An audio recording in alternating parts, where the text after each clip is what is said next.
દાહોદમાં શ્રી હનુમાન ચરિત કથાનો મંગલ પ્રારંભ। દાહોદ શહેરના હનુમાન બજારથી નીકળેલી ભવ્ય પોથી યાત્રામાં જનમેદની ઉમટી।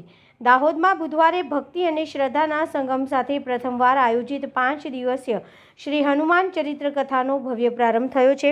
ગજેન્દ્રભાઈ પંચાલ પરિવાર દ્વારા આયોજિત આ સમગ્ર કાર્યક્રમ રાખવામાં આવેલ, જેનો પ્રારંભ આજરોજ તારીખ 28/1/2026ના રોજ પ્રથમ દિવસે શહેરના મુખ્ય માર્ગ પર ભવ્ય પોથી યાત્રા નીકાળવામાં આવી હતી, જેમાં મોટી સંખ્યામાં સંતો, મહંતો અને હરિભક્તો જોડાયા હતા। દાહોદ શહેરના હનુમાન બજારથી બેન્ડબાજા અને જય શ્રી રામના જયઘોષ સાથે પોથી યાત્રાનો પ્રારંભ થયો।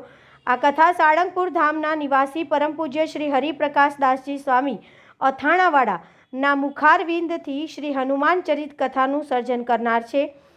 29/1/2026ના રોજ અન્નકૂટ, 30/1/2026ના રોજ શાકભાજીનો અન્નકૂટ, 31/1/2026ના રોજ હનુમાન જન્મ ઉત્સવને ધામધૂમથી ઉજવણી કરવાની છે। 1 ફેબ્રુઆરી કથાની પૂર્ણાહુતિ અને ત્યારબાદ મહાપ્રસાદીનું આયોજન રાખેલ છે। ભરત પ્રજાપતિ, દાહોદ।